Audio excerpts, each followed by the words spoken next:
Ho deciso di diventare donatrice perché ho vissuto insomma il percorso di mio papà e ho capito quanto veramente siamo fortunati ad essere in salute e perciò, essendo in salute, ho deciso di voler provare a fare il possibile per aiutare chi è meno fortunato di noi e chi in salute invece non lo è.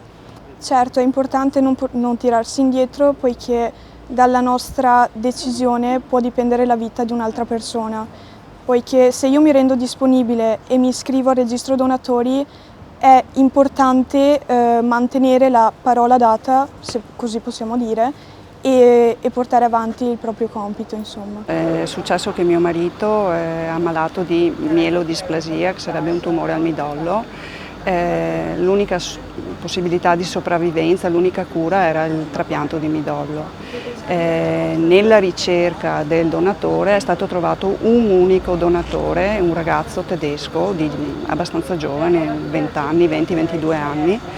E purtroppo nel momento in cui è stato chiamato, a parte che ci sono voluti 15 giorni per rintracciarlo, che per una persona in quelle condizioni praticamente era già segnata, diciamo, il destino.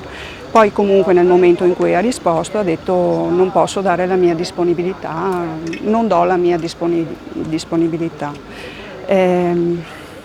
A quel punto l'unica alternativa era fare con il fratello, però il fratello non era compatibile al 100% ma solamente al 50%. Lì è questione di fortuna. C'è chi ha un corpo che accetta anche il discorso, naturalmente tutto affiancato alle cure eccetera, di supporto.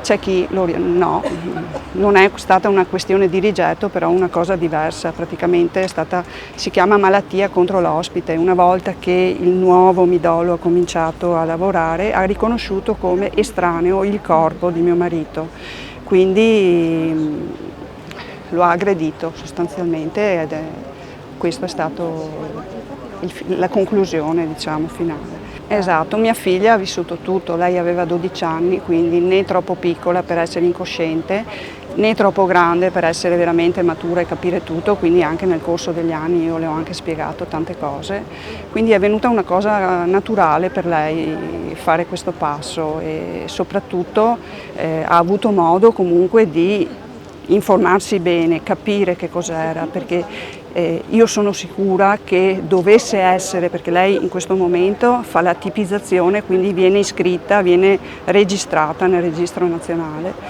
Nel momento in cui dovesse essere che qualcuno ha bisogno di lei, io sono sicura, quasi sicura, insomma, che lei non dirà di no, proprio per il vissuto che ha avuto. Cioè lei potrebbe essere, come potrebbero essere tutti quelli che fanno questo passo, l'unica speranza di vita per un'altra persona. Quindi decidere tra la vita e la morte di una persona. Sicuramente l'esempio di Rossella è il più bello esempio oggi di responsabilità di una giovane ragazza e un invito a tutti i giovani dai 18 ai 35 anni ad iscriversi nel Registro Nazionale dei Donatori IBMDR, rivolgendosi come fa Rossella oggi al proprio centro trasfusionale.